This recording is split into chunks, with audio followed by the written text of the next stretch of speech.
Bem-aventurados aqueles que leem e aqueles que ouvem as palavras da profecia e guardam as coisas nela escritas, pois o tempo está próximo. Este é o terceiro versículo do primeiro capítulo de Apocalipse. Este é a segunda parte da série de escatologia, onde na primeira parte nós vimos uma visão panorâmica do livro de Daniel, e depois as profecias do Velho Testamento, e interpretamos as profecias do Novo Testamento com respeito às coisas que ainda vão acontecer, formando uma base para o entendimento do livro de Apocalipse. O livro de Apocalipse, acredito, para aqueles crentes que gostam, se interessam pela escatologia, é sempre o grande alvo de se ler Apocalipse e se entender Apocalipse. É o único livro da Bíblia que contém uma promessa específica de bênção para aqueles que leem. E justamente um livro é considerado pelos crentes como um livro difícil. Nesta parte da escatologia, nós vamos ver uma explanação do livro de Apocalipse, nas suas partes, conforme está escrito aqui no capítulo 1, versículo 19. Na primeira parte, a visão de João. Na segunda parte, as coisas que são a época da igreja, a época que nós vivemos. E na terceira parte, como num grande zoom no gráfico, eu estou me referindo ao gráfico que aparece na primeira parte, nos DVDs de escatologia, onde parte daquele gráfico é a época da tribulação e o milênio.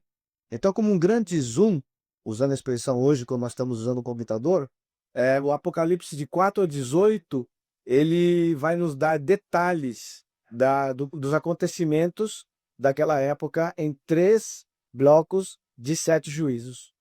Então, no capítulo 19, nós estamos assim, a vinda de Cristo, capítulo 20, o milênio, e depois novos céus e nova terra.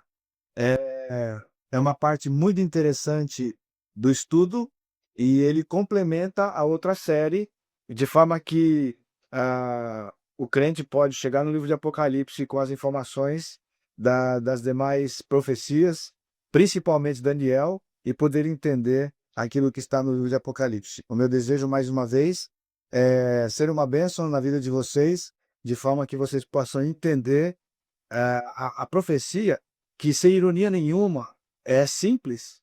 As figuras, todas elas são dadas em outros lugares da Bíblia, em outros lugares da Escritura, ainda, mais uma vez, num grande exercício de mostrar que a Escritura interpreta a Escritura. Deus abençoe vocês. Vamos orar? Nosso Deus bendito, te louvamos mais uma vez ao começar essa semana.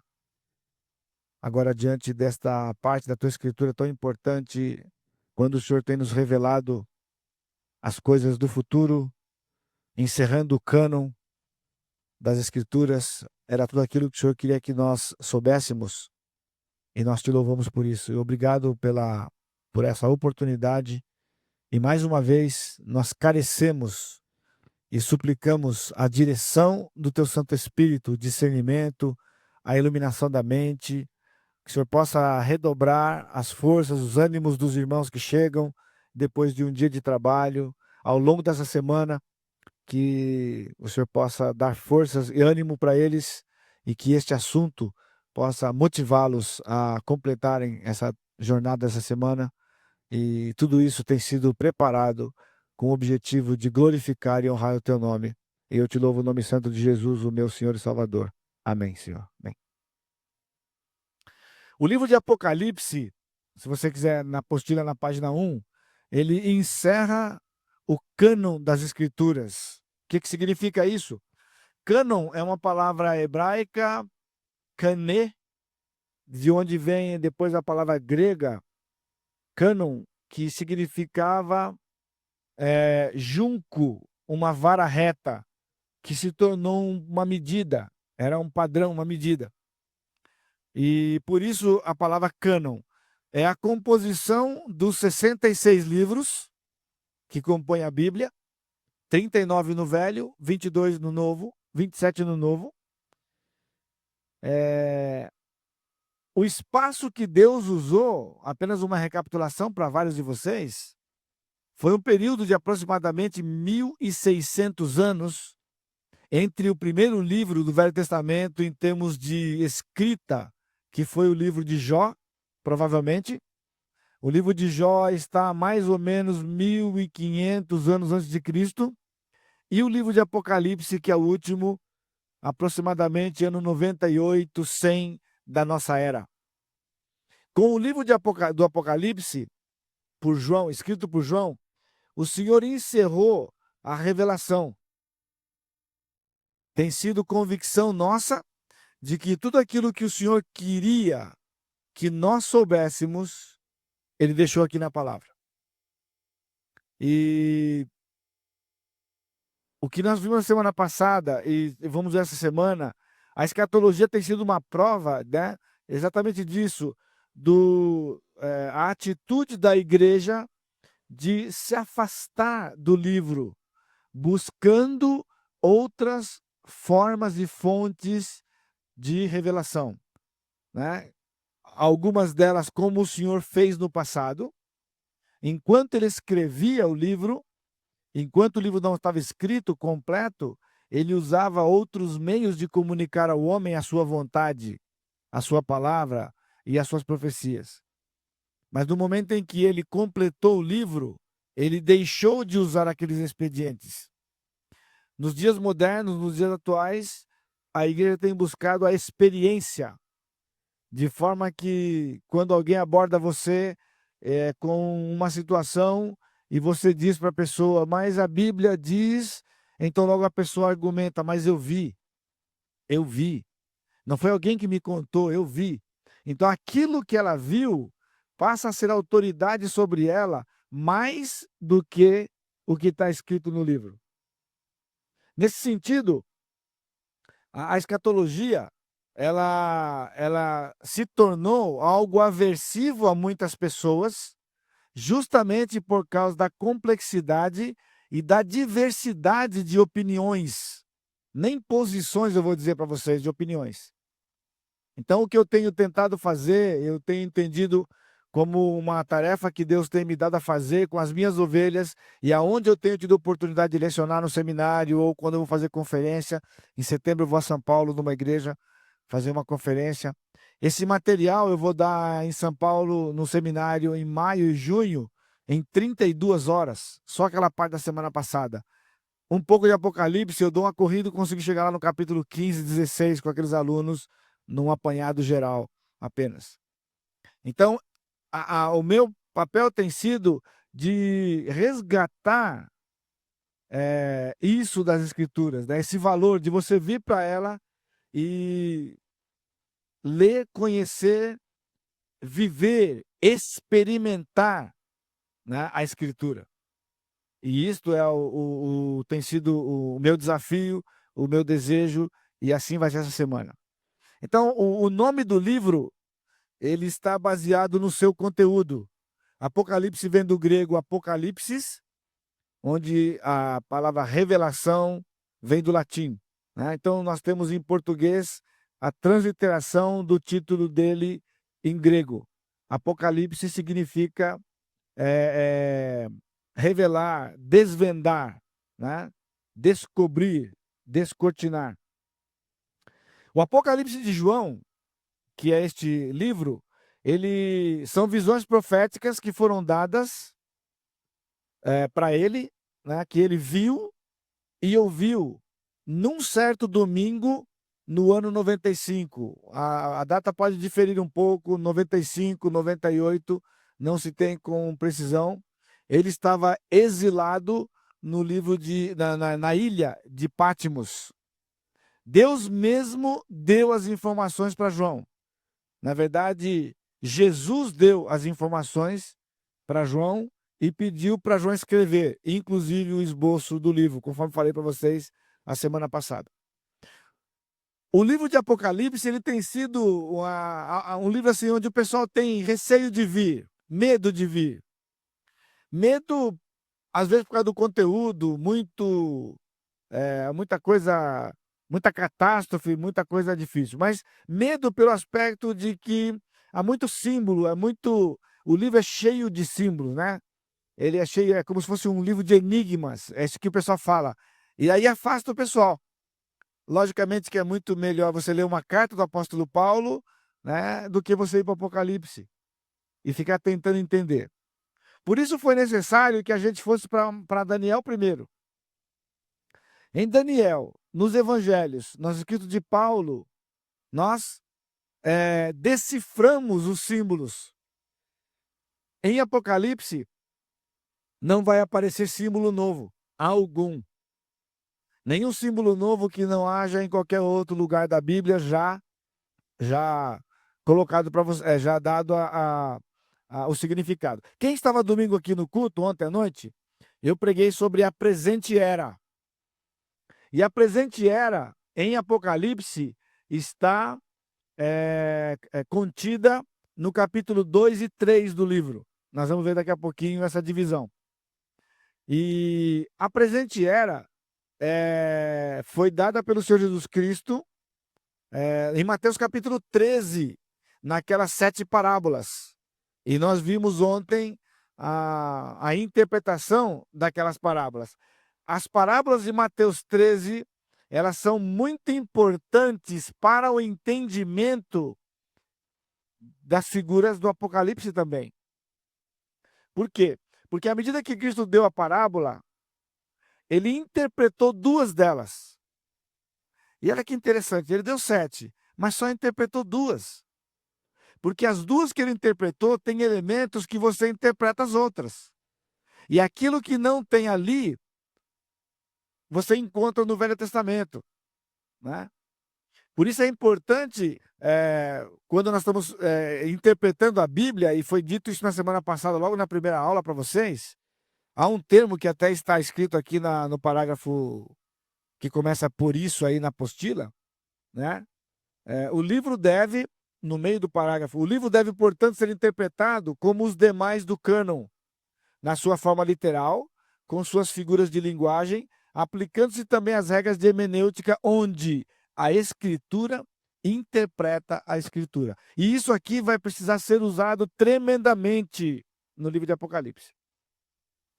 Uma figura em Apocalipse que você não tenha em outro lugar, você não pode dizer que aquilo é aquilo. Então, quando chega em Apocalipse, você diz que algo significa algo, alguma coisa, então você tem que ter algum outro lugar que você tenha embasamento para fazer aquilo. Até porque, na semana passada também, eu falei para vocês várias vezes de que a Bíblia foi dada numa revelação progressiva, 1.600 anos. De forma que, para que você tenha um entendimento saudável da Bíblia, você precisa acompanhar isso. É importante que qualquer assunto que você vá tratar da Bíblia, mantendo essa consistência da interpretação literal, você precisa saber qual é a referência mais antiga. Na referência mais antiga você tem a base, e as referências que vêm pela frente, cronologicamente, elas vão somando aquilo, o significado, de forma que ao chegar na última referência, na referência mais recente, você tem o quadro todo completo. Alguém que segue assim, dificilmente você vai interpretar de maneira equívoca a Bíblia. Aqui nós encontramos uma dificuldade, eu falo para você isso, estando, né, e tendo passado muitos anos no seminário já. Essa é uma das dificuldades que a gente tem na igreja e com o próprio preparo dos professores, dos pastores. Porque no seminário, a base de todo o curso do seminário é a teologia sistemática, onde você divide a Bíblia por temas e estuda os temas. E não se respeita o aspecto cronológico, que era aquilo que estava acontecendo. Então ele pediu para João escrever 7 cartas às 7 igrejas.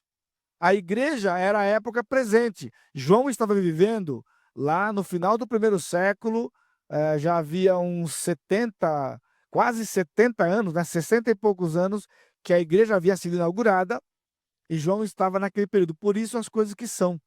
Nós vivemos ainda hoje as coisas que são. E nós vamos ter um entendimento dessas coisas aqui.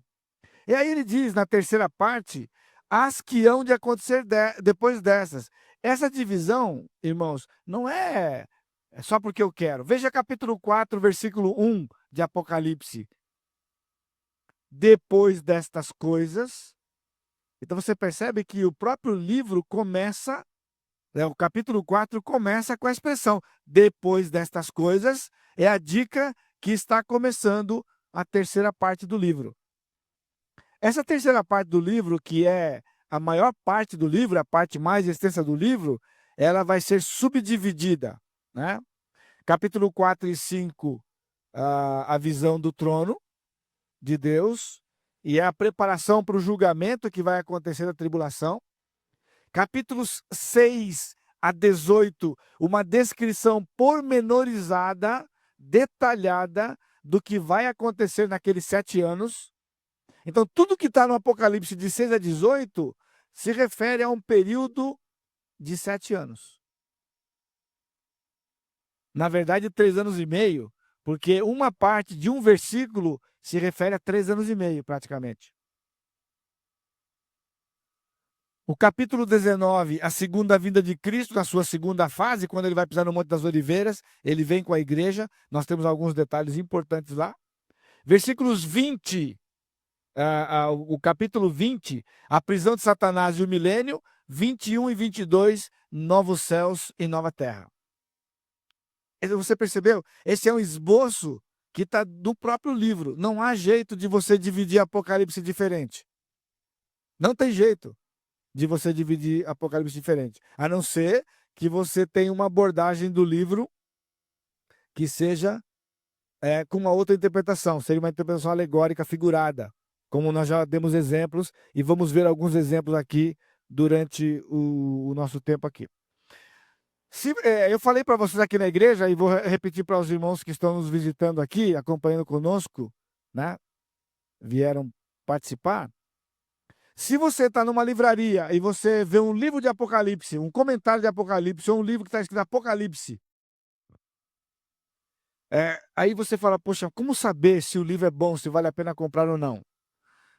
Em outros livros, até seria difícil dizer para você apenas de uma olhada para uma pessoa leiga. É difícil. Apocalipse é fácil. Apocalipse é facinho para você saber se o livro é bom ou não. Você pega o livro com todo cuidado para não estragar o livro, tem que pagar o livro, e se ele for ruim, você tem que pagar ele ruim, pagá-lo ruim, né? Você abre com todo cuidado e você vai ao capítulo 6, no versículo 2. Vi então e eis um cavalo branco, e o seu cavaleiro com um arco, e foi-lhe dado uma coroa, e saiu vencendo e para vencer. Aí você vai ver o que o autor fala disso. Se o autor falar que o cavaleiro do cavalo branco, de capítulo 6, versículo 2, é Cristo, então você disfarçadamente fecha o livro, devolve para a prateleira, né, e pega o dinheiro que você gastar naquele livro e compra outra coisa. Um livro, um presente para alguém, dá de oferta, dá para o missionário, mas não compra aquele livro lá. Você viu? É simples quanto isso, pessoal. É impossível que ele diga isso desse cavalo e o resto do livro seja bom. Porque aqui ele matou a profecia. Se o livro disser, o autor disser que o cavaleiro do cavalo branco é o anticristo, então você pode comprar, não precisa nem ver o resto do livro, você pode comprar que o material é bom. Detalhe ou outro que possa ser aqui não vai comprometer a obra. Da mesma forma, se você pegar um livro como... ele é bem moderno. O bem moderno bem moderno é quando você pega o livro aqui, no capítulo 2, 6:2, e ele dá todas as posições. Significa que ele não se posiciona, que ele está em cima do muro. Vai te ajudar? Só se for você saber quais são as posições que existem sobre isso aqui. Mas não vai te ajudar, pode confundir sua cabeça. Tá bom? Então, nós vamos ver agora aí a primeira parte. Então, 3 partes. Na primeira parte, a visão do capítulo 1. A segunda parte, as coisas que são a época da igreja, capítulo 2 e 3. As que hão de acontecer depois dessa, capítulo 4 a 22, dividido em algumas partes, tribulação, segunda vinda, julgamento, a prisão de Satanás, milênio e novos céus e nova terra. O livro de Apocalipse também é o único livro da Bíblia que traz uma promessa nele. Veja o versículo 3. Bem-aventurados aqueles que leem e aqueles que ouvem as palavras da profecia e guardam as coisas nela escritas, pois o tempo está próximo. Coisa importante, ele não diz que é bem-aventurado o que entende, ele diz que é bem-aventurado o que lê e ouve. Já está bom para nós. Então, o que eu posso dizer para vocês, como o pessoal que fez isso aqui alguns anos atrás, é que com certeza essa semana, de alguma forma, Deus vai abençoar você. Porque ele tem que honrar a palavra dele. Está escrito aqui, bem-aventurados aqueles que leem e aqueles que ouvem as palavras da profecia. Então você vai ler durante a semana na sua casa o livro todo. Dá para você ler aí 4 capítulos e pouco por dia. Você lê na semana toda, até sexta-feira. E ele diz aqueles que ouvem as palavras da profecia. Vocês vão ouvir Apocalipse 10 horas essa semana.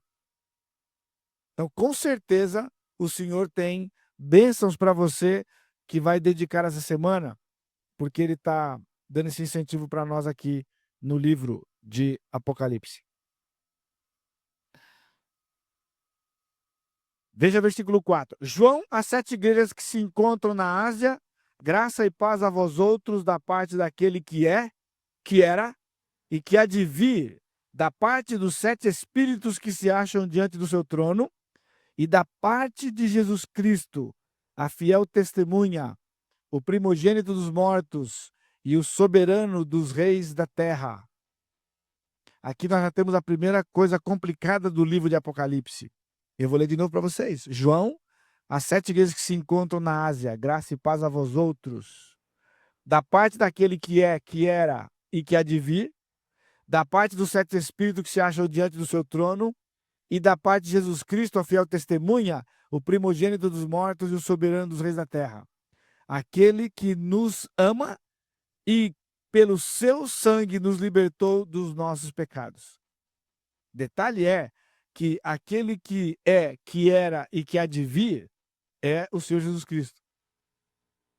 E quando ele fala e da parte do Senhor Jesus Cristo, aqui é uma questão gramatical. Ele não está falando que é uma terceira pessoa. Aqui. Ele está falando que é o mesmo que é, que era e que há de vir numa outra situação. Ele diz, é a fiel testemunha, o primogênito dentre os mortos e o soberano dos reis da terra. Porque é exatamente isso que nós vamos chegar lá no livro de Apocalipse no final. Vê se você entende. Ele tá se referindo a Jesus como aquele que era, que é e que há de vir, mostrando que a sua eternidade e a sua característica da segunda vinda. Os 7 espíritos que se encontram diante do seu trono, né, aqui é a manifestação da presença do Pai. Lá no trono, nós vamos ver no capítulo 4. E quando ele fala, e da parte de Jesus, a fiel testemunha, o primogênito dentre os mortos, o soberano dos reis da terra, ele está mostrando agora o mesmo que é, que era e que há de vir, dentro do papel que ele fez no passado, a sua ressurreição e a testemunha daquilo desse plano que o Pai elaborou. Também falando um pouquinho aqui para os irmãos que estão conosco de outras igrejas, o plano de salvação é um plano que a gente falou bastante outro dia na escola dominical. Aquilo que aconteceu com Adão não era uma surpresa para o Senhor. Isso traz algum problema para os crentes, porque Deus sabia, aquela coisa toda. Mas todo o plano foi assim. O Salmo 40 diz que lá na eternidade passada, quando eles planejavam criar o homem, deparou-se com a queda. E ao deparar-se com a queda, o homem vai se rebelar contra nós. O que fazer? Só tinha um jeito. Se um de nós for e se passar por eles, como eles, viver no meio deles e morrer por eles. o impasse. Então, no Salmo 40 aparece essa expressão. Está escrito a teu respeito no livro, ele diz, eis-me aqui, envia-me a mim. Quando Isaías capítulo 6, Isaías diz, eis-me aqui, envia-me a mim, Isaías estava ali cumprindo aquilo que Cristo havia feito no passado, na eternidade passada, dizendo, eis-me aqui. Então, tinha plano, podia ter plano, porque Jesus vinha. Por isso que ele é caracterizado por aquele que viria e que vai voltar. Ele é a testemunha deste plano de Deus, o soberano dos reis da terra. Ok? Versículo 6. E nos constituiu reinos sacerdotes para o seu Deus e Pai, a ele a glória e o domínio pelos séculos dos séculos. Esse versículo é de predileção das testemunhas de Jeová, assim como outros textos, porque aqui o João está dizendo que Deus Pai é Deus de Jesus. Você viu aqui? E nos constituiu reinos sacerdotes para o seu Deus. Seu de quem? De Jesus. E aí eles falam, tá vendo? Deus é um só. Jesus é um Deus menor. Né? Porque está escrito também que quando Cristo consumar todas as coisas, ele vai entregar o reino ao Pai e vai se submeter ao Pai. Irmãos, essa é uma das cenas mais lindas que vai acontecer em todo o plano. Quando Cristo, Deus mesmo, segunda pessoa da Trindade, ele completar toda a obra, ele vai pegar todo aquele plano e colocar aos pés do Pai e se submeter a ele, que nada mais é do que ele vem fazendo todo o tempo, porque no mesmo Salmo 40, quando nós estamos vendo lá, significa isto, os três pessoas coiguais, coeterno, tudo que um é, o outro é, mas alguém tinha que vir, então ele diz, eis-me aqui. Ele voluntariamente decidiu deixar esse estado para fazer uma obra e viver, passar a estar, por causa deste plano, em submissão ao Pai e submissão ao Espírito, para nos dar exemplo do que é viver uma vida de submissão. Isso é algo voluntário. Algo voluntário. Ele decidiu fazer assim. E por isso aqui ele diz que Deus é o seu Deus, porque só tem planos, só haveria planos se fosse assim. Então ele não é um Deus menor, como os testemunhos de Jeová dizem, porque aquilo é uma falta de conhecimento completa da palavra, nem é parcial, completo da palavra. Eis que vem com as nuvens e todo olho o verá, até quantos os traspassaram, e todas as tribos da terra se lamentarão sobre ele, certamente. Amém. João deu aqui um resumo breve de tudo que vai ter no Apocalipse. Ele vai falar de tudo isso aqui até quando ele vai vir lá no Monte das Oliveiras. Todo olho o verá. Aqui é um detalhe para a gente em Apocalipse, de que Apocalipse não vai tratar de arrebatamento. Porque arrebatamento é algo tão rápido quanto uma unidade indivisível de tempo que ninguém vai ver. A igreja vai ser arrebatada das nuvens e vai para o julgamento no céu, ninguém vai ver. E aqui diz que quando ele vier, todo olho o verá. Dá para entender? Vocês estão comigo? Não pode estar falando a mesma coisa. Porque uma ninguém vai ver, ou todo olho verá, não pode ser a mesma coisa. Lembra daquelas cobrinhas lá do desenho? Vem e volta, não tem jeito, porque quando ele vem buscar e ninguém vê, ele volta, e que tempo que ele julga a igreja? Por isso são duas coisas distintas, ele vem, ninguém vê, julga a igreja, depois ele vem, todo mundo vai ver, todo olho o verá, e todas as tribos da terra se lamentarão sobre ele. Quando ele diz aqui, e até quantos o traspassaram, João está fazendo uma menção direta de Zacarias. Porque Zacarias tem a profecia dizendo que naquele dia derramarei sobre eles o Espírito de graça e eles reconhecerão aquele que eles traspassaram. Reconhecerão. Haverá um reavivamento, uma ressurreição espiritual de toda a nação de Israel. E eles vão, como um povo, clamar o Senhor Jesus Cristo. E ele volta ao clamor. Essa é uma frase que muitas vezes no Velho Testamento. O seu clamor chegou até mim. Lembra dessa passagem? Quando ele chamou Moisés, Moisés, você vai lá para libertar o povo porque eu ouvi a situação do meu povo. O seu clamor chegou até mim e por isso você vai lá. Naquele dia a nação vai chorar. Diz que eles vão chorar como quem perde um primogênito. A dor vai ser tão grande e eles vão dizer, aqui é um entendimento meu da palavra que aparece. Eles vão dizer como uma nação só, como se fosse uma só pessoa, Maranata, porque isso é uma palavra hebraica, Maranata, significa, ora vem Senhor Jesus, aí Cristo volta. Vai vir por causa do clamor da sua nação. E é isso que João vai demonstrar para nós aqui.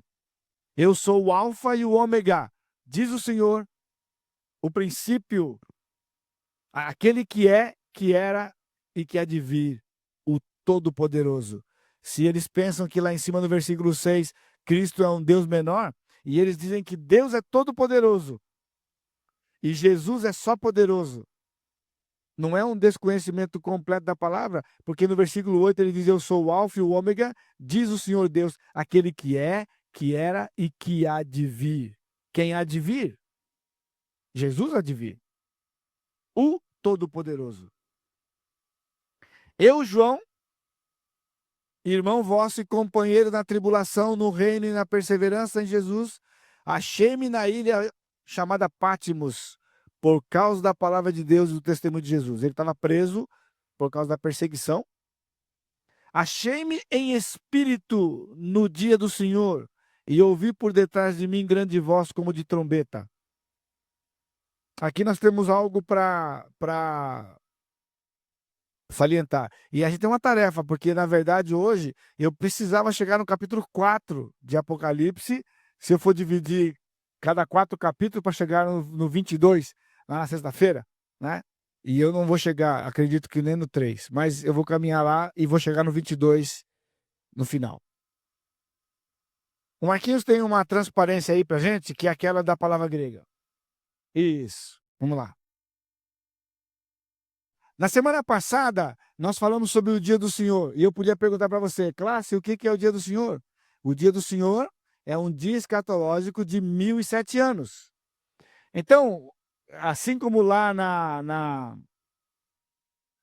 no capítulo 6, se falar que é o anticristo, falar que aqui faz diferença, aqui não compromete o livro, mas existe uma divergência entre os autores aqui. O que João estava querendo dizer? Que João estava na ilha de Pátimos e ele foi transportado espiritualmente para o dia do Senhor, escatológico, e ele podia ver os 1007 anos, que é o que ele vai narrar no Apocalipse. Muitos optam por essa posição, por essa interpretação, de que João está dizendo que ele foi transportado em espírito para o dia do Senhor, e ele vai narrar aqui em Apocalipse os detalhes do dia do Senhor. Só tem um problema, de que o capítulo 2 e 3, as coisas que são, não fazem parte do dia do Senhor. É época da igreja. E o dia do Senhor é só depois que acontecer o arrebatamento, ou no mínimo, a segunda vinda de Cristo. Então eu coloquei uma coisa para você aí, para dizer o que significa. Quando se refere a essa frase, no dia do Senhor, quando se refere ao dia escatológico, eu quero dizer, todas as referências no Velho Testamento, traduzido para o grego, no Novo Testamento, quando essa expressão, no dia do Senhor, se refere ao dia escatológico de 1007 anos, ela aparece assim em grego. Hemera tu kurio. Hemera é dia, tu é o genitivo, que é possessão, dia do Senhor. Aqui em Apocalipse é a única vez em toda a Bíblia que aparece essa expressão aqui, dia do Senhor, dessa forma. Ente kuriake remera. Remera, você viu que é a mesma é dia. Ente kuriake, ele está dizendo no dia que pertence ao Senhor. Porque essa terminação, a que, as 3 últimas letras do kuri ali, kuri é Senhor. Então, literalmente, ele está dizendo no dia que pertence ao Senhor. É interessante porque quando a gente fala que a gente acredita na inspiração verbal, plenária, inerrante, significa que Deus escolheu as palavras que ele queria que os autores escrevessem. De forma que, quando ele mandou João escrever, e ele falou para João escrever em te curiaque remera, é para mostrar que João não está falando do dia escatológico. Essa referência aqui, ele está dizendo que é o dia do Senhor da semana, domingo. Isso aqui é importante para nós hoje, porque dizem por aí de que a gente guarda o domingo por causa de Constantino, que Constantino, quando ele foi imperador, e ele era bispo de Roma, e ele fundou a Igreja Católica, e aí ele estabeleceu por decreto que o dia de guardar era domingo. E os adventistas guardam o sábado, dizendo que o dia do Senhor é sábado e que o domingo foi um dia de um pagão, enfim, aquela coisa toda. Atos 20, versículo 7. O apóstolo Paulo já estava dizendo ali de que a igreja se reunia no primeiro dia da semana. Mas esse versículo aqui é importante, porque dos dias do apóstolo Paulo até chegar no dia de João, que dá mais de 30 anos, já se chamava o domingo o dia do Senhor. Porque está escrito ali, em grego, o dia que pertence ao Senhor. Então, dizendo que aquele dia da semana pertence ao Senhor, era o dia separado para ele, já não era mais o sábado. O sábado era o dia de descanso por causa da criação e da queda. O domingo passava a ser o dia do Senhor Jesus Cristo, porque era o dia da ressurreição dele. No Velho Testamento não havia Senhor Jesus Cristo. No Novo Testamento, o Senhor Jesus Cristo ressuscitou no primeiro dia. Então, o seu povo, a igreja, quando ela se reúne para se lembrar que ela adora um Cristo vivo, não um Cristo morto. Que ela está ali porque num dia semelhante àquele, o Senhor, que é Senhor dela, ressuscitou. E João escreve isso aqui. Essa é uma coisa importante, e uma razão daquele sintoma que ele falou. Quando a igreja se afastou da palavra, quando hoje os líderes já não dão mais valor à escritura no sentido literal dela, de se conhecer as línguas originais, então você fica vendido, né, às interpretações que são da cabeça do intérprete, sem uma forma segura. E eu só, sem ser enfadonho com vocês, apenas para deixar isso bem claro no seu coração, irmãos, como que Deus gastaria 1.600 anos para escrever um livro? Escolhendo, inclusive, a língua. Na semana passada, nós gastamos aquele tempo, como o tempo era pequeno, não dava para dar todas as informações para vocês, mas algo fascinante do livro de Daniel é que quando o governo grego entrou, que foi no ano 333 a.C., e o governo grego caiu no ano 146 a.C., quando Cristo veio e chamou os seus apóstolos, e ele moveu o primeiro homem a escrever o primeiro livro do Novo Testamento, que foi Marcos, mais ou menos no ano 50. Olha só quantas informações. O governo grego caiu no ano 146. Marcos vai escrever o primeiro livro do Novo Testamento no ano 50 da nossa era. Então havia se passado 200 anos que o governo romano é quem mandava e a língua oficial ainda era grego. Porque o Novo Testamento tinha que ser escrito em grego, não podia ser escrito em latim. Por causa da precisão da língua. Porque quando eles escreverem em grego, não tem jeito de você vir para lá e entender outra coisa. Muito raramente você vai encontrar uma passagem que seja ambígua, porque a língua é clara, é precisa. Aqui é uma prova. Você olha aqui e você vê a diferença. Eu falei para vocês semana passada das palavras diferentes quando Cristo chorou.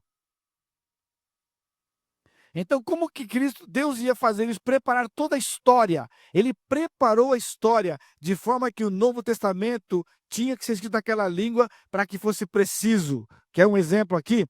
Ah, eh, o- a- os grupos que acreditam no sono da alma, os adventistas, eles têm uma teoria dizendo o seguinte, que quando Cristo estava lá na cruz, e o ladrão falou para ele, lembra-te de mim quando entrar no teu reino. Primeiro detalhe para vocês, com certeza o ladrão nunca tinha estudado escatologia, principalmente aqui com a gente, nunca tinha estudado escatologia com a gente. Porque o pedido que ele fez era um pedido absurdo. Ele disse para Jesus, lembra-te de mim quando entrares no teu reino. Ele estava acreditando que era o rei que estava ali. Talvez ele até acreditasse que Cristo desceria da cruz e implantaria o reino. Mas, teologicamente falando, escatologicamente falando, ele estava fazendo um pedido para Jesus que demoraria aproximadamente 2000 anos, se for hoje. Porque o reino dele ainda vai acontecer. Já estava bom para ele. Mas qual foi a resposta que Cristo deu para ele? Em verdade, digo, hoje você vai estar comigo no paraíso. Eu não preciso esperar o meu reino para você estar comigo. Você vai estar comigo hoje. Hoje é o dia de Deus. Lembra quando eu falei isso? Ontem é o dia do homem. E amanhã é o dia do diabo. Sempre que o Senhor fala hoje. Agora nós temos saudade do ontem. Você, depois de uns 10, 15 anos de casado, você fala, saudade quando a gente namorava. Saudade daqueles primeiros anos de casamento. Por quê?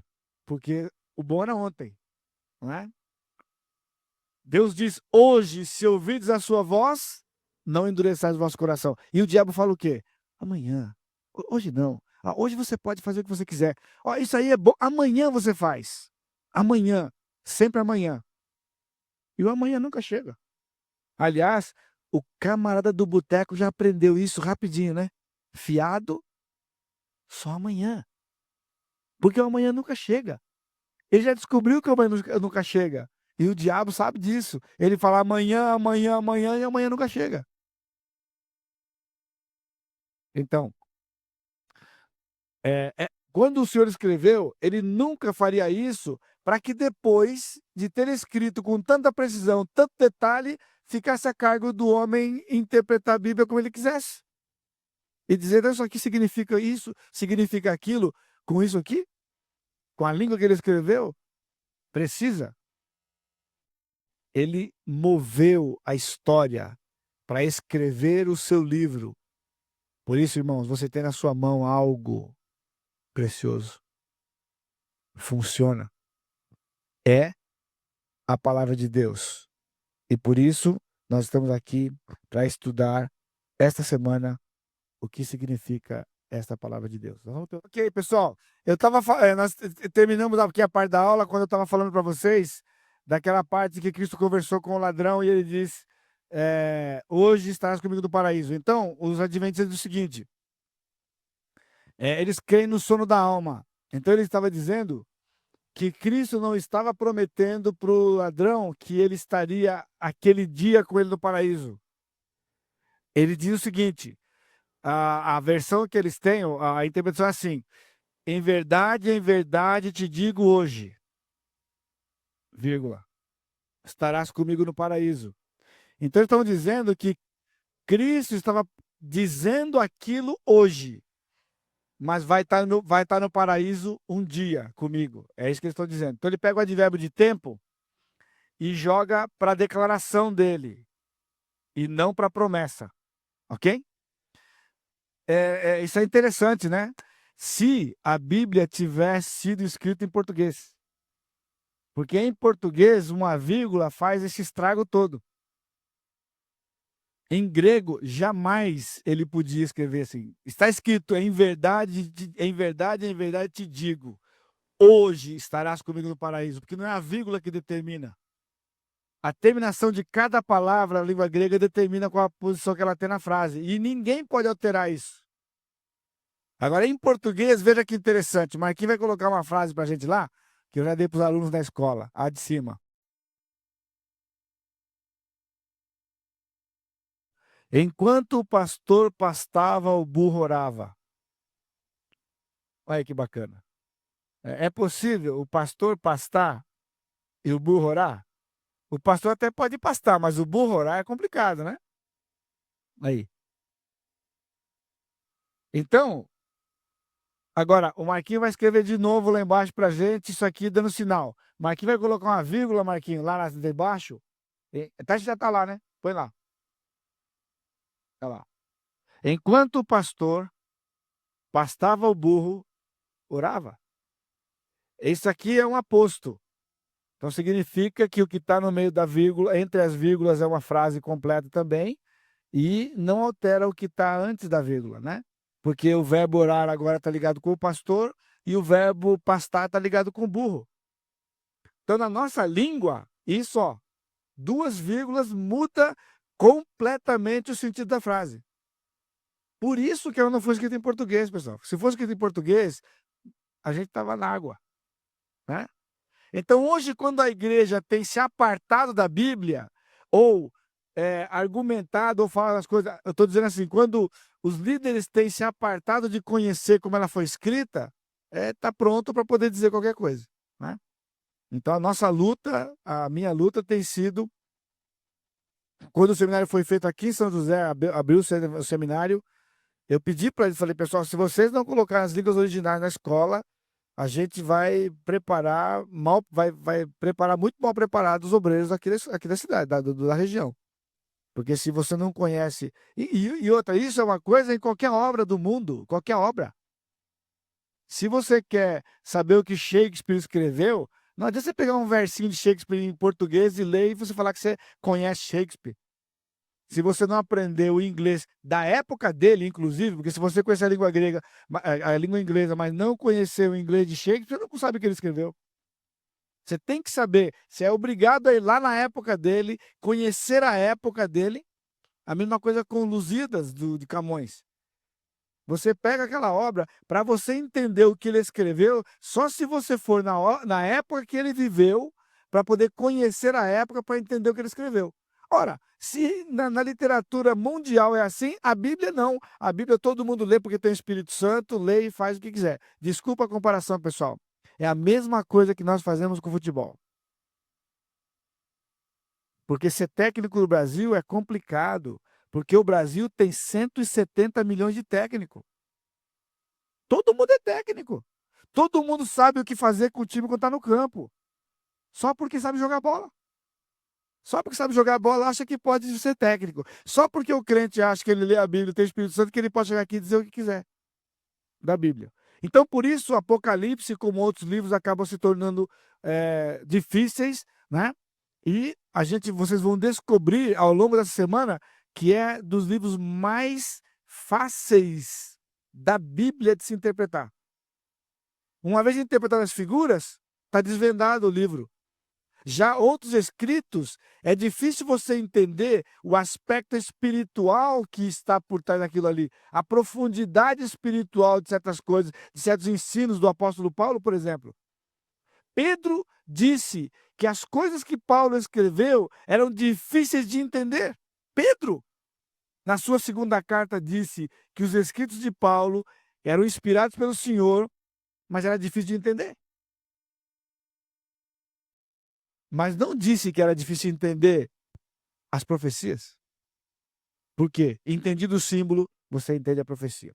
Capítulo 1, versículo 9 em diante, nós já estamos no versículo 10.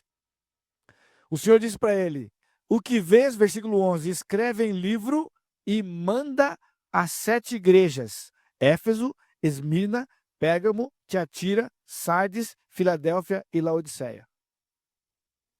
Voltei-me para ver quem falava comigo, e voltado vi 7 candeeiros de ouro.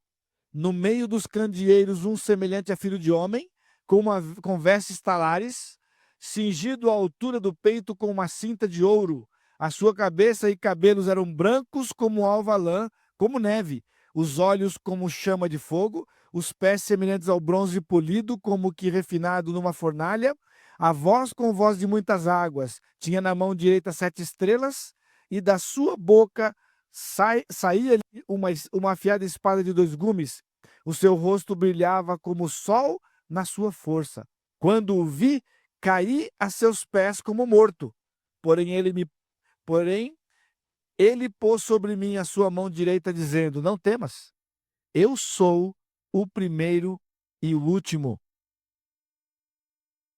Lá no outro versículo ele diz: Eu sou o alfa e o ômega. Aqui é a mesma coisa, porque lá foi transliterado, aqui foi traduzido. Ele está dizendo: Eu sou o alfa, que é a primeira letra grega, e o ômega, a última letra grega. E aquele que vive, estive morto, mas eis que estou vivo pelos séculos dos séculos, e tenho as chaves da morte e do inferno. Escreve, pois, as coisas que viste, as que são e as que hão de acontecer depois destas. Quanto ao mistério das 7 estrelas que viste na minha mão direita, e os 7 candeeiros de ouro, as 7 estrelas são os anjos das 7 igrejas, e os 7 candeeiros são as 7 igrejas. Ele já começou dando para a gente interpretação, né? João tinha dúvida o que eram aqueles candeeiros, o que eram aquelas estrelas. Então ele disse: as 7 estrelas são os anjos das 7 igrejas e os 7 candeeiros são as 7 igrejas. A aparência que ele tem aqui, que foi narrada para a gente aqui dos versículos 14 em diante, ele está falando do aspecto que evidencia nada mais do que os atributos do Senhor, né? O branco da sua cabeça, da lã, é a santidade do Senhor. Os olhos como chama de fogo é a sua onisciência, ele pode ver todas as coisas. Os seus pés como o bronze polido evidencia a... Deixa eu ver aqui que coloquei aqui. A sua onipotência, a voz de muitas águas, sua onipotência, os seus pés. Aqui, o bronze, na época, polido, era o espelho que eles tinham, né? Então, esse refletir da sua glória mostra o aspecto glorioso do Senhor. A sua voz como de muitas águas, a sua onipotência, o seu poder. Então, aqui João está vendo o detalhe que ele está nos mostrando aqui, dessa aparência. Ele vai usar cada um desses detalhes nas 7 igrejas, nas 7 cartas que ele vai dar. Ele se apresenta e ele separa uma dessas partes para relacionar com as 7 igrejas. O que significa na profecia? Que Cristo é o noivo da noiva, a igreja é a noiva. Existe uma ligação direta entre o noivo e a noiva. Porque cada carta que ele for dar, ele se apresenta como uma daquelas partes. E aquela parte está fazendo uma referência àquela igreja. Mostra a ligação da igreja com o Senhor Jesus Cristo. Isso que nós vamos ver aqui. A primeira coisa importante para você, agora aqui, é quando ele diz no versículo 20 que as estrelas são os anjos das 7 igrejas. Essa informação aqui, ela é muito importante para lá na frente, quando houver aquelas catástrofes que fala que as estrelas cairão do céu. Porque o pessoal está falando que a estrela cair do céu são catástrofes que haverá no universo, né? E eles querem interpretar aquilo como meteoritos. Por quê? Porque a estrela menor, eu aprendi na escola que a menor estrela é 1000 vezes maior que a Terra. Então, se uma cair aqui, já destrói tudo. Acabou. Uma é 1000 vezes, são 1000 terras juntas, né? Então, depois você fala, não, mas é meteorito. Pessoal, os gregos tinham informações suficientes para saber a diferença entre uma estrela e um meteorito.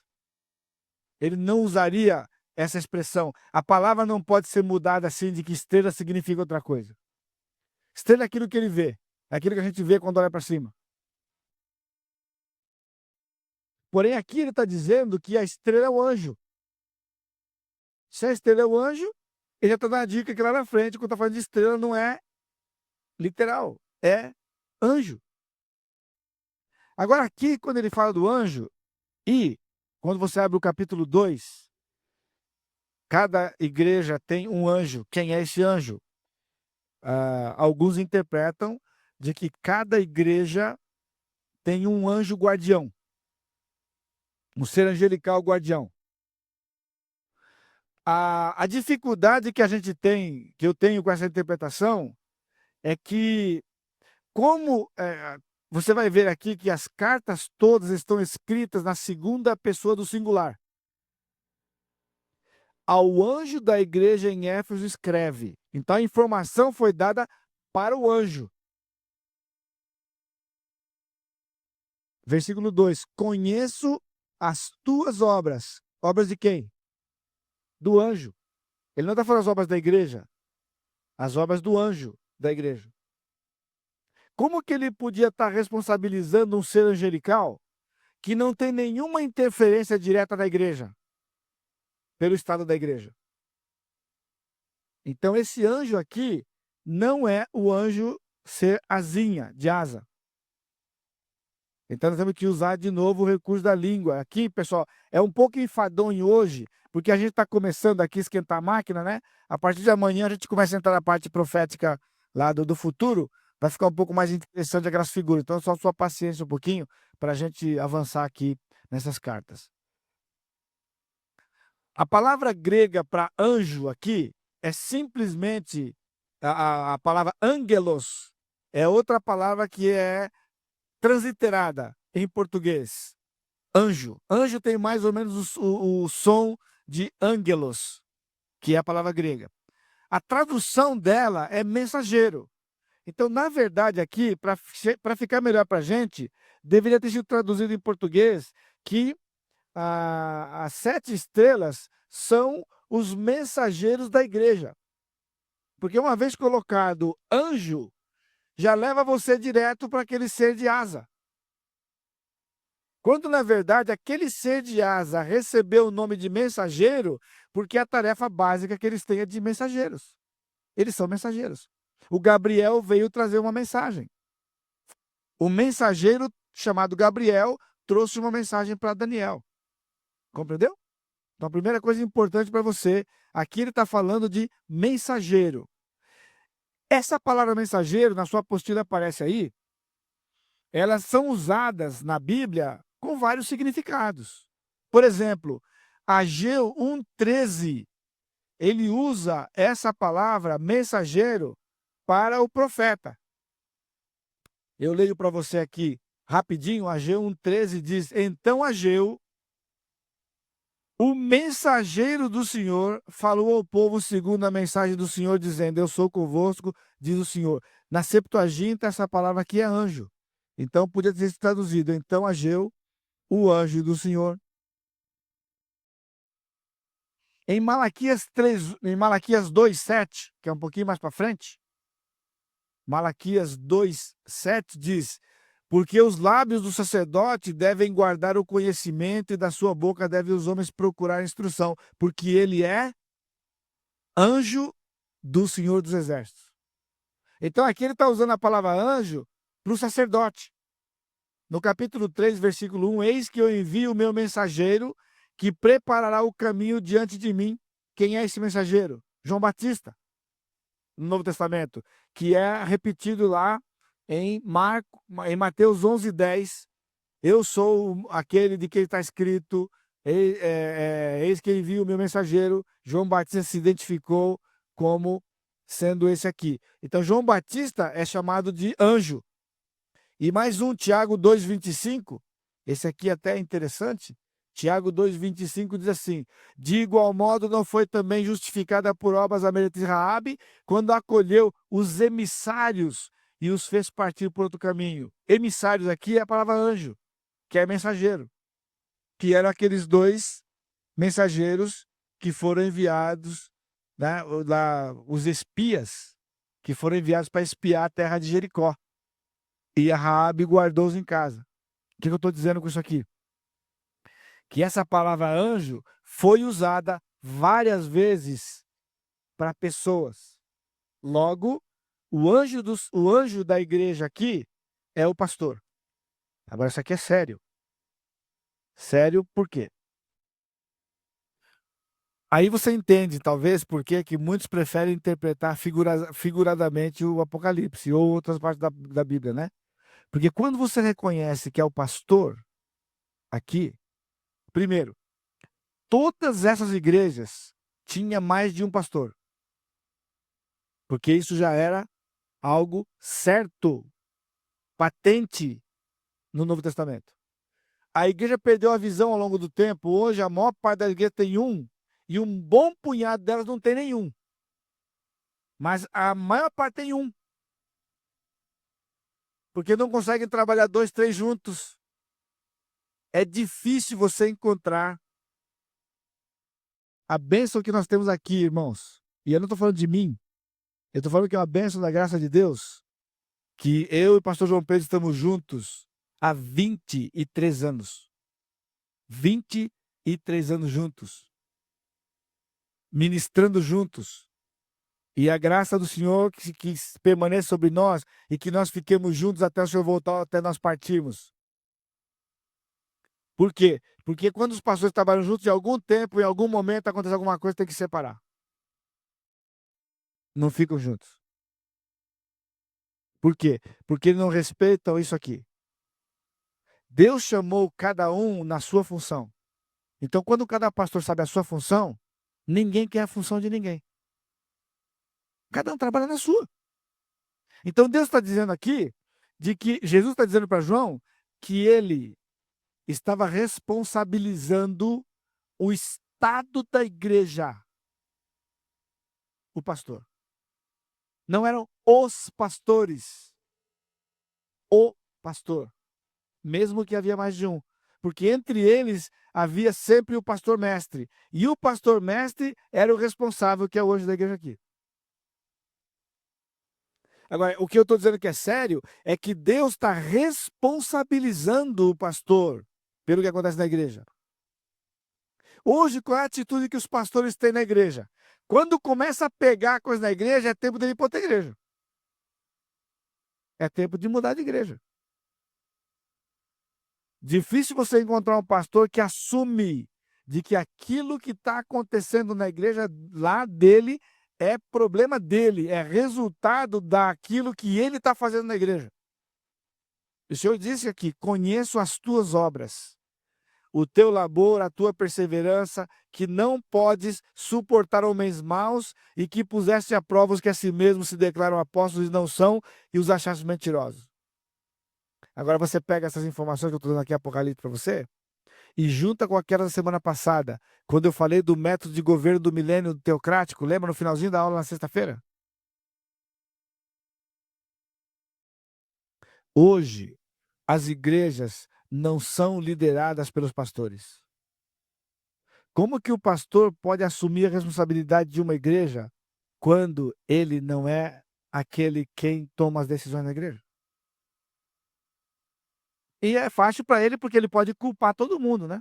Aconteceu, ele sabe falar, por causa daquele, por causa daquele, por causa daquilo, por causa daquele, por causa daquela, por causa daquilo, e ele está fora. Só que aqui o Senhor está dizendo para João: escreve para o pastor, para o anjo, a responsabilidade é dele. O que era bom e o que era ruim. O que era bom e o que era ruim. Então, por isso que quando aqui no nosso meio, foram 11 anos para ensinar para a igreja esse princípio pequeno e básico. Irmãos, se eu vou dar conta para Deus daquilo que acontece aqui, então eu tenho que ter liberdade de decidir o que vai acontecer aqui. Porque se eu decido e eu vou ser responsabilizado, é coerente. Agora, se vocês fazem o que vocês querem e eu vou chegar lá tomar o pito, aí tá errado, aí não dá, né? Vocês resolvem, decidem, fazem assembleia e faz, aí eu tô aqui torcendo. Eu só fico torcendo, porque se a coisa é pegar aí, chegar lá e falar assim, ó, não dá. Falei, então me deixa chegar lá e prestar conta do que eu fiz. E foram 11 anos. E o povo entendeu. Não é ser melhor que ninguém. Mas, agora também a igreja já experimentou várias vezes que quando acontece alguma coisa aqui dentro, eu venho aqui e assumo a responsabilidade. e não divido com ninguém? Quando a gente mandou uma época um missionário para Itajubá, lá para sua cidade, que você morava lá, houve uma porção de influências, uma porção de interferências. Na época tínhamos a diretoria, os diáconos todos decidiram lá, naquela reunião, o pastor fez uma pressão dizendo que Deus mostrou claramente para ele que ele tinha que ir. Tudo que eu pedi para ele não fazer, eu falei, você não chega lá e fala que Deus mostrou para você claramente, porque se você falar, ninguém vai interferir. E ele começou bem. Aí ele se empolgou e falou, irmãos, eu tenho plena convicção que eu tenho que ir para lá. Aí quando cada um foi falar, falou, pastor, eu acho que eu não deve ir, mas se Deus falou para o senhor ir, eu vou falar para o senhor não ir. E ele foi. E deu uma confusão.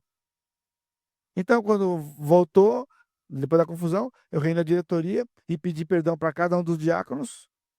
Eu falei, pastor, o senhor está pedindo perdão por quê? Eu falei, porque eu errei.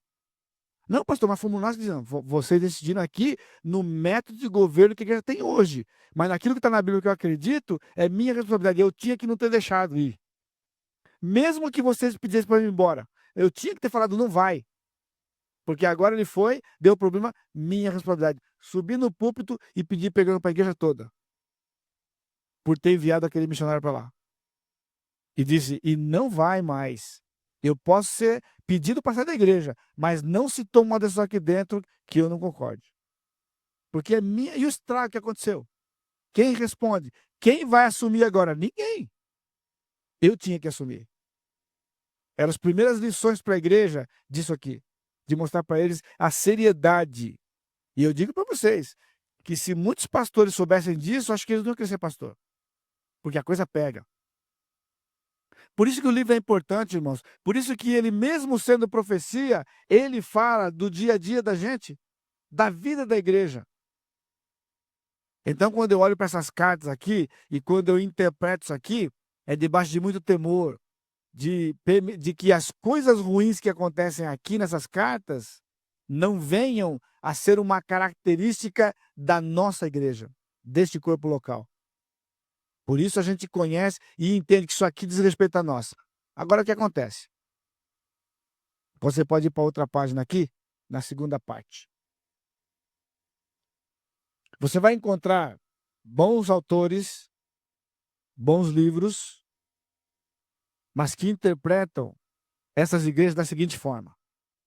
A posição mais comum que tem, mesmo entre os pré-milenistas, os dispensacionalistas, né, é que cada igreja dessas cartas, representa uma época da história da igreja. Estão comigo? Veja na sua apostila aí. Intérpretes têm olhado para essas igrejas como representativas de 7 épocas na era da igreja. Éfeso, a igreja apostólica. Esmirna, a igreja perseguida pós-apostólica. Pérgamo, a igreja oriental. Até alguns usam a expressão mal casada, né? Porque pé é mal e gamo é casamento, mostrando aqui o casamento da igreja com o Estado que aconteceu.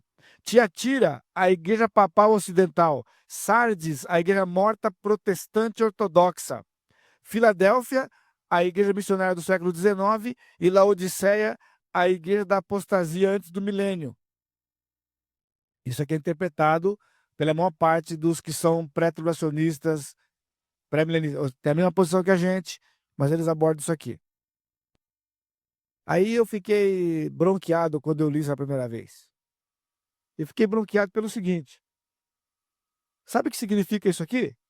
Não importa o que eu fizer como pastor, não importa o que eu ensinar, não importa o que eu pregar, não importa o que eu viver, eu já estou determinado para ser Laodiceia. Porque se Filadélfia é a igreja do século XIX e Laodiceia é a próxima igreja, que é a última, ele quer dizer que nós vivemos a última igreja, a igreja da apostasia. Então, nós somos a igreja da apostasia, a despeito de qualquer coisa. Essa é a primeira incoerência na posição. Isso aqui é uma forma de interpretação que se usa a história para se provar a profecia. Ou seja, quando João escreveu aqui uma coisa que vai acontecer lá. Agora, como que eu posso aqui para poder entender o que João escreveu, olhar para trás, para a história, para poder determinar isso. O que eles fazem? Eles pegam aquilo que coincide com o que está aqui no texto, porque tudo que está aqui na sua apostila, nessa introdução, é as coincidências da história nas 7 cartas. E é lógico que vai encontrar. Por quê? Porque essas 7 igrejas são presentes em todas as épocas. Essa é a posição. Você está entendendo? Para você não ficar confuso. João está aqui. Vou fazer a câmera acho que não vai me pegar lá, ver se o Marcelo consegue me pegar lá. Né? João está aqui. E o Senhor mandou escrever para ele as coisas que são de uma época que vai se estender por séculos. Não é? Então ele dá 7 cartas para 7 igrejas. Agora, você pega alguém que está aqui 2000 anos depois, está com a carta de João na mão e quer entender o que João escreveu lá. Mas para ele entender o que João escreveu lá, ele depende de toda a história que está aqui que João não viu. Isso, pessoal, é chamado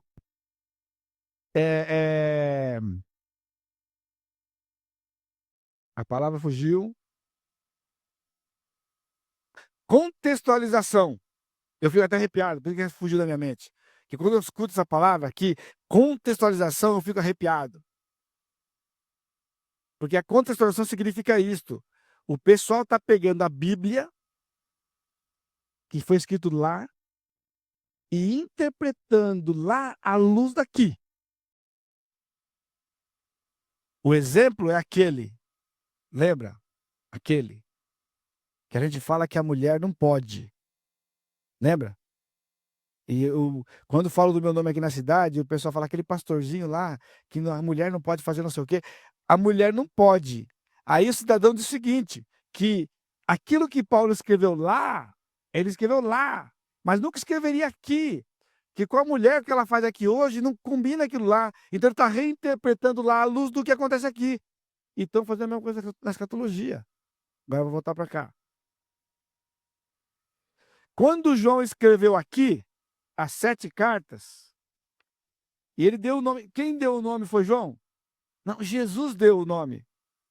Ele diz: escreve para Éfeso, Esmirna, Pérgamo, Tiatira, Sardes, Filadélfia e Laodiceia. Deu o nome. Então as 7 existiam naqueles dias de João. Você vê a simplicidade? As 7 existiam. Todas essas características aqui eram exatamente as características que aquelas 7 tinham naquela época. Então, o que Jesus está dizendo para João? O 7 ali é um número representativo de que aquelas 7 características podiam ser encontradas nas outras igrejas. Tessalônica, por exemplo, ela combinava com uma dessas. A Galácia combinava com outra dessas. Roma, assim, cada igreja que você pegasse daquela época, ela se encaixaria aqui. Então, esse aqui é o número que representa o todo. Então, significa que em todas as épocas da igreja, você vai encontrar estas 7 aqui. Não que cada uma é de cada época. Compreendeu? Aí eu descansei, foi ainda a chance para mim, né, de não ser Laodiceia. Pessoal, é Laodiceia o pastor que quiser. O pastor que não fizer o que tem que ser feito com a igreja vai ser Laodiceia. Assim como vai ser Pérgamo, vai ser Tiatira, é só cair no que está aqui. Características. E eu digo para vocês, hoje, se você pegar as milhares de igrejas que existem no mundo, você vai dividir exatamente em 7 grupos. Com quais características? Das 7 cartas das 7 igrejas. Entendeu? Se nós pegarmos as milhares de igrejas de qualquer lugar do mundo, todas elas, e fizéssemos um raio-x delas, nós vamos começar a ver quem parece com quem parece com quem, vamos separando, vamos ver quantos grupos vão dar. Não precisa nem esperar, vai dar 7. 7, porque aqui é o parâmetro. Mas, por quê? Se você pegar todas as igrejas hoje e for buscar as características dela, nós vamos descobrir aqui centenas de grupos. Mas, se nós pegarmos estas 7 cartas como referência, nós conseguimos encaixar todas elas nas 7. Quem estava no culto ontem à noite, quando eu preguei nas parábolas de Mateus 13, eu disse com toda a autoridade da palavra do Senhor, do Espírito do Senhor aqui, que todo mundo que estava aqui dentro estava incluso nos 4 solos. Ponto. Alguém podia achar que tem 6, 8, 10, 15. A Bíblia diz que tem 4. Então todo mundo estava encaixado nos 4. Pior que na parábola do joio e do trigo, todo mundo aqui ou era joio ou trigo. Não tinha uva aqui ontem. Não tinha laranja, tinha trigo e joio. Só. E só. Assim é o que está aqui. Então, quando nós observarmos os detalhes dessas cartas aqui, você vai saber. E você vai ver. Agora, nós vamos ver que algumas dessas cartas, elas acabam marcando uma época. Mas não é característica da época. Outro argumento para você. No final de cada carta, há uma recompensa para o pastor. Ora, se cada carta representa uma época, então significa que cada época vai receber aquela recompensa. E só aquela época. Você percebeu como que é? Ou seja, a igreja apostólica vai receber, versículo 7, quem tem ouvidos, ouça o que o Espírito diz às igrejas, ao vencedor, dar-lhe-ei que se alimente da árvore da vida que se encontra no paraíso de Deus. Só eles vão comer da árvore da vida. E eu vou ficar chupando o dedo, olhando com uma baita de uma vontade, e vou ficar com lombriga. Lombriga espiritual. É a expressão que a gente usa, né? Você fica, quando você olha a pessoa comendo uma coisa, fica com vontade, diz que dá lombriga. Pessoal, a prova cabal está aqui no próprio texto. Todas essas recompensas, elas são a soma das recompensas que toda a igreja vai receber. Quem estava aqui há 3 semanas atrás, na escola dominical, você lembra quando eu disse para você isso aqui? Adão, com todo respeito a ele e a vocês na expressão, só para você poder entender, foi burro. Foi burro. Se alguém perguntasse qual foi o primeiro pecado cometido, a pessoa fala que foi desobediência. Eu pensei que foi a burrice. Porque estava no meio do jardim 2 árvores, uma do lado da outra. A árvore do conhecimento do bem e do mal e a árvore da vida. Se Adão tivesse comido a árvore da vida, ele jamais comeria a árvore do conhecimento do bem e do mal. Porque se comesse a árvore do conhecimento do mal, morreria. Como que ele podia morrer se ele tivesse comido a árvore da vida? Não morreria. Por isso que, quando Deus nos restaurou, pela graça dele, através da obra do Senhor Jesus Cristo, a primeira coisa que nós vamos fazer, quando ele completar a obra dele, o que vai ser? Todos vamos comer o fruto da árvore da vida. E por isso nós não vamos morrer mais eternamente. Por isso não haverá a possibilidade de pecarmos no céu. Porque comeremos a árvore que Adão tinha que ter comido primeiro. Compreendeu? Então isso aqui não é uma promessa para a igreja dos apóstolos, é uma promessa para todo ser humano que foi resgatado através da pessoa e obra do Senhor Jesus Cristo. Velho e Novo Testamento e futuro. Vamos fazer aquilo que Adão não fez. Vamos comer do fruto da árvore da vida. Por isso a segunda promessa está no versículo 11, quem tem ouvidos ouça. O vencedor de nenhum modo sofrerá o dano da segunda morte. Comeu a árvore da vida, não vai morrer a segunda morte. Então aí as outras coisas todas podem acontecer aqui. Outra coisa importante das cartas das igrejas aqui, então, vocês estão comigo aqui, ela foi endereçada não à Assembleia. Ok? Não é a Assembleia que decide nada. mandou para o pastor. Então, como é que a Assembleia pode dizer alguma coisa se o pastor é que está tomando o pito aqui? O senhor diz para ele: dessas 7 cartas aqui, eu tenho tirado um princípio que eu tenho ensinado para a igreja e para os casais. Nos aconselhamentos que eu tenho dado para casais, no retiro de casais, já preguei isso aqui. Você vive bem? Você vive mal? Sabe por que o divórcio acontece? O divórcio acontece porque não se observa as 2 regras, só 2 que tem aqui nas 7 cartas, que pode ser aplicada para qualquer relacionamento duradouro. Fazer o que o outro gosta e não fazer o que o outro não gosta.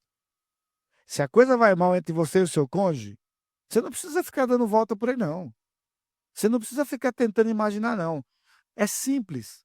Ou você não está fazendo o que ela gosta, o que ele gosta, ou está fazendo o que ele não gosta, o que ela não gosta, ou está deixando de fazer aquilo que ele gosta. Então essas regras aqui, elas se multiplicam. Então, fazer o que o outro gosta traz um efeito. Isso é namoro. Lembra do namoro? Sabe por que tem saudade do namoro? Porque o namoro era assim. O namoro é a época que você só faz o que o outro gosta. Porque se você não fizer o que o outro gosta, acaba. Dá um tchau para você. Né? Então, por isso, naquela época, traz presentinho, leva no cinema, né? Tudo que é bonito. Sempre lembra daquela coisa, porque é assim. Só tá. E o sentimento só crescendo, né? Aí, quando você sabe de uma coisa que o outro não gosta, logo você para de fazer. Rapidinho. O rapaz esperto é amigo da mãe dela. Amigo da irmã dela. Por quê? Ele colhe as informações. Eu quero fazer uma surpresa para sua irmã, pro seu irmão. A moça pergunta: o que ele gosta? Por quê? Porque quer fazer, não é? Aí, de certa forma, quando casa, aí para de fazer. Então, hoje tá mal, sabe por quê? Você não tá fazendo o que ele gosta, o que ela gosta. E pior, tá fazendo o que não gosta. Aí traz raiva, traz ira, traz tudo aquilo que você está experimentando aí. E nós nem começamos a profecia aqui ainda, hein? Nós só estamos na parte do que é a época da igreja. Por quê? Porque Cristo está elogiando o que ele gosta e está dizendo que ele não gosta. Ele diz aqui: conheço as tuas obras, o teu labor, a tua perseverança, que não pode suportar homens maus, que puseste à prova aqueles que a si mesmos se declaram apóstolos e não são. Agora, só aqui eu diria para você: não soa familiar para você alguma coisa? Eu vou repetir para você aqui. Conheça as tuas obras, assim o teu labor como a tua perseverança, que não pode suportar homens maus, e que puseste à prova os que a si mesmos se declaram apóstolos. Soa familiar para você? E não são? Nesses últimos anos, o que surgiu de apóstolo aqui, pessoal, no nosso país e no nosso mundo é impressionante. E não estão fazendo como a igreja de Éfeso fazia. Porque lá em Éfeso, apareceu o cidadão e falou assim: eu sou apóstolo. O que eles fizeram? Puseram o cidadão à prova. E o cidadão não era apóstolo coisa nenhuma. Então eles resistiram ao cidadão. Hoje aparece alguém falando assim: eu sou apóstolo. Oh, apóstolo, oh, apóstolo. E daí? Se chegar aqui e falou que é apóstolo, bom, vamos começar por aqui. Você viu o Senhor Jesus Cristo pessoalmente? Como? Quando? Porque aqui diz que ele não está aparecendo mais.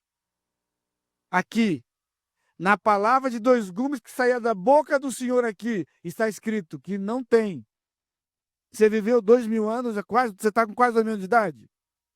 Para ter visto Jesus lá? Você foi ministrado por ele pessoalmente? Como está escrito aqui, Paulo teve que defender o seu apostolado perante os coríntios. Ele disse: eu vi o Senhor face a face. Eu fui ministrado por ele. Eu fui testemunha da ressurreição dele. Tinha que provar. Hoje o cidadão chega e fala que é apóstolo, ninguém faz nada. Aqui diz, Jesus estava dizendo para eles: eu gosto disso de vocês, porque vocês põem à prova o cidadão e quando não é apóstolo, sai fora. Porque não tem mais hoje. tem pastor, tem missionário. Está escrito aqui, Efésios capítulo 4. Mas não tem evangelista, né, para usar a linguagem lá. Pastores, mestres e evangelistas, é o que tem hoje. Apóstolo. Quando João morreu, esse João morreu, acabou. Aí ele fechou. Tiago abriu e João fechou. Tiago foi o primeiro que morreu, foi passando a espada, Atos capítulo 12, e João morreu na ilha de Patmos. Acabou. Porque, inclusive, o apóstolo tinha essa prerrogativa. Quando Paulo disse aquilo que ele disse lá, palavras duras, né? A mulher fique calada, lá em 1 Coríntios capítulo 14, ele disse, se alguém acha que sabe alguma coisa, saiba que eu sou apóstolo. Ele estava dizendo que aquilo que ele estava trazendo vinha como direto do Senhor, e ninguém podia questionar. Então, se houvesse um apóstolo hoje, ele poderia trazer uma palavra aqui hoje e deveria ser respeitada, porque o apóstolo tinha essa prerrogativa. Ele estava escrevendo a palavra. O pessoal não percebe as implicações. Por isso o livro é importante. Isso aqui é para a igreja fazer. E tens perseverança, suportastes prova por causa do meu nome e não te deixaste esmorecer. Podia parar aqui, né? Mas ele diz, tenho, porém, contra ti. Alguma coisa que vocês estão fazendo, que você falou, pastor, está fazendo, eu não gosto de você. Abandonaste o teu primeiro amor. Esse é outro princípio, irmãos, que é fascinante, das maiores experiências da vida cristã para o crente da igreja, que o maior parte dos crentes não praticam. Chamado esquadrinhamento bíblico. Porque ele diz no versículo 5, lembra-te, pois, de onde caíste, arrepende-te e volta à prática das primeiras obras. Nós encontramos hoje pessoas com depressão, pessoas com síndrome do pânico, pessoas com uma porção de doenças emocionais aí. Gastando fortunas com remédio e indo para médicos, os hospitais estão lotados, hospitais de doença mental que eles chamam, estão lotados aí. Crentes estão passando por situações assim, porque não observa isso aqui. Lembra-te, pois, ele diz. Aonde foi que você tomou aquele atalho? A coisa é mais ou menos assim. Esse esquadrinhamento tem que ser feito todo dia. Todo dia. Você acorda, você vive para o Senhor um dia de cada vez, não é? Aí onde você vai dormir, você fala, Senhor, o dia está acabando. Ficou alguma pendência, alguma coisa que eu deixei para trás aí? E o Senhor vai fazer você lembrar. Ele vai pôr na sua cabeça. Você só tem que fazer o quê? Arrepende-te. E volta a fazer o que tem que ser feito. Mas o que você faz? Ah, isso aqui é coisa tão pequenininha. Ah, fulano lá faz pior que isso aqui. E não trata. E aquilo vai juntando. Aquilo vai juntando. Aquilo vai juntando. Tem uma hora que explode. Então, por isso, se você está aqui hoje e você não tem perguntado para o Senhor se tem ficado alguma coisa pendente, faz uma semana, tem uma semana de pendência. Já é suficiente para fazer um estrago. Aí eu estou olhando para alguns e falo assim, pastor, faz mais de um mês. Então tá, aí complicou. Talvez é que você for pastor, eu acho que faz um ano e pouco, mais ou menos, que eu não perguntei, não. E pior, se você nunca perguntou e já é convertido há anos, você imagina como é que tá o balaio de gato. Apocalipse. Apocalipse. Ele diz, se não, venho a ti e moverei do seu lugar o teu candeeiro, caso não te arrependas. A figura aqui é fascinante, porque ele está pensando no templo, o candeeiro tinha um lugar que ele ficava, a mesa da proposição tinha outro lugar, cada mobília tinha seu lugar. Tirar o candelabro de lá e mover para outro lugar, era tirá-lo do lugar dele, era ficar fora da função dele. Então ele não está falando de perda de salvação, porque mover o candeeiro do lugar é dentro do espaço do santo, do lugar santo. Ele não queria tirar o candeeiro lá para fora. Ele disse que ia mover de lugar. Ele ia usar outra coisa para iluminar. É o que acontece com a vida do crente quando o crente não é útil, quando o crente, porque tem a vida toda complicada, ele não pode ser contado pelo Senhor na obra. Então o Senhor põe outro lugar dele para fazer. Agora, quando você reconhece e você retoma, o que você parou de fazer tanto tempo lá atrás? Talvez você já foi professor de escola dominical, talvez você já foi envolvido na igreja em alguma coisa e você não está fazendo nada. Então significa que o seu candeeiro foi movido. Mas você pode falar, Senhor, coloca o candeeiro no lugar que ele tem que ficar. Porque naquele lugar ele iluminava todo lugar santo era iluminado pelo candeeiro, no lugar que ele ficava. Esta é a carta de Éfeso. Então, as cartas, elas se reproduzem nessa sistemática de Deus elogiar aquilo que ele reconhecia que era bom e dele dizer aquilo que ele não gostava. Então, fazer o que gosta e não fazer o que não gosta. Para ter um relacionamento saudável com Jesus, o pastor. A pergunta então é: por que ele escreveu para o pastor? Porque a figura do pastor na Bíblia significa que ele é modelo do rebanho. Então, quando o pastor pratica a palavra, as ovelhas imitam o pastor, seguem o pastor. Deus obriga, Deus move a ovelha para fazer isso. De forma que se o pastor estiver fora, ele disciplina o pastor. Esse é o relacionamento que o Senhor criou. A ovelha não decide para onde vai. Eu nunca vi as ovelhas reunindo e decidindo onde nós vamos comer hoje. Aí eu, a outra, estão discutindo para onde vai comer. Não, o pastor fala assim, ele reúne as ovelhas aqui, ele parte para um lugar que tem pasto verdejante, água tranquila e as ovelhas saem atrás dele. Então, se ele levar as ovelhas a um lugar ruim, ele é o responsável, porque as ovelhas o acompanharam. Essa é a figura bíblica do pastor. Não há outra.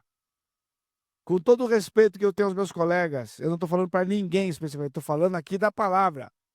O que nós temos muito hoje é cabriteiro, pessoal. Cabriteiro não é pastor. Porque pastor tem que seguir o que está aqui, tem que respeitar o que está aqui, tem que reconhecer que Deus nos cobra, porque somos modelo das ovelhas. 1 Pedro capítulo 5, ele diz que vai recompensar o pastor com uma coroa especial se ele pastorear o rebanho como modelo. E aí a coisa pega. A carta de Esmirna, nós estamos acabando, pessoal. A carta de Esmirna é uma carta que, junto com Filadélfia, são as duas cartas que ele não fala de nada ruim, só fala de coisas boas. Essa aqui mostra a característica da igreja do Senhor Jesus Cristo que é perseguida.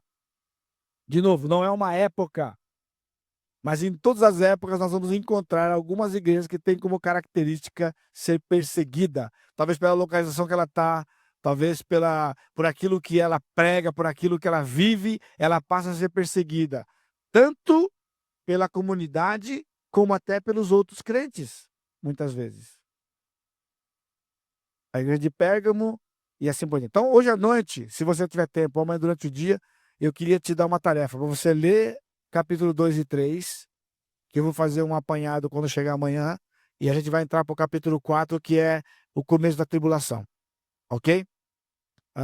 Se você puder ler amanhã, entre hoje e amanhã, até o capítulo 7, vai ser bom para você poder acompanhar aquilo que a gente vai ver hoje e amanhã, tá bom? Eu queria que você desse uma atenção especial na carta a Tiatira, que eu vou pular muitas coisas aqui. Se você tiver dúvida, eu sei que você vai querer perguntar quem é os nicolaítas aqui, todo mundo pergunta, eu posso passar para você a informação. Mas a carta de Tiatira, ela traz uma informação que eu falei há pouco sobre a questão da mulher, para você ver a dureza do Senhor Jesus Cristo com respeito à liderança de uma mulher na igreja. E é aquilo que acontece hoje, que fala que é coisa da época, que a mulher, está escrito aqui, o Senhor condena, ele condenou. Agora, interpretar Apocalipse figurado é bom por causa disso, porque aí você não passa por essas coisas aqui. Mas quando você vê aqui, literalmente, você vai para Jezabel do Velho Testamento, quem era Jezabel do Velho Testamento, você vai entender exatamente o que ele está falando. Que quem governava Israel naquela época não era Acabe, era Jezabel. Ele era o rei, mas quem reinava era ela. E hoje está cheio de igreja assim, que quem governa são as mulheres. A mulher, até o caso dela ser pastora hoje, e o Senhor é pesado aqui, irmãos. Ele chama essa mulher, versículo 20: tenho, porém, contra ti o tolerares que essa mulher, Jezabel, que a si mesma se declara profetiza, não somente ensine, mas ainda seduz os meus servos. Sabe o que ele está dizendo aqui? Não somente ensine, que ela não pode nem ensinar. Ensinar já é complicado, quanto mais levar o pessoal à prostituição. E prostituição significa que ela ensinava o pessoal a fazer o que não podia fazer. É ensinar o Deus que não é Deus, e tantas coisas aqui, que depois nós podemos ver com mais detalhes. Se você tiver dúvida, você pode perguntar. O e-mail está aberto ainda, que você pode escrever, e você pode fazer algumas perguntas aqui. E aí nós vamos ver capítulo 4 e 5, que é só uma introdução da visão do trono, e já partimos para o capítulo 6, que é os primeiros selos, né? Vou mostrar um gráfico para vocês, que está na sua apostila na página 8.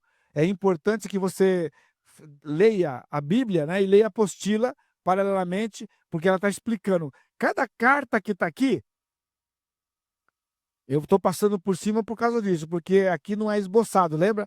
Está escrito, está resumido. Você pode saber o que cada igreja dessa época é, e você pode se associar em que parte que você está participando disso aqui, tá bem? Obrigado mais uma vez pela sua paciência, por estar aqui. E lembre-se das promessas que Deus tem para você essa semana. Volta em paz para casa, em segurança.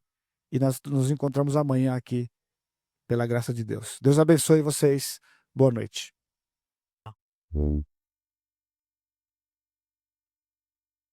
Deus.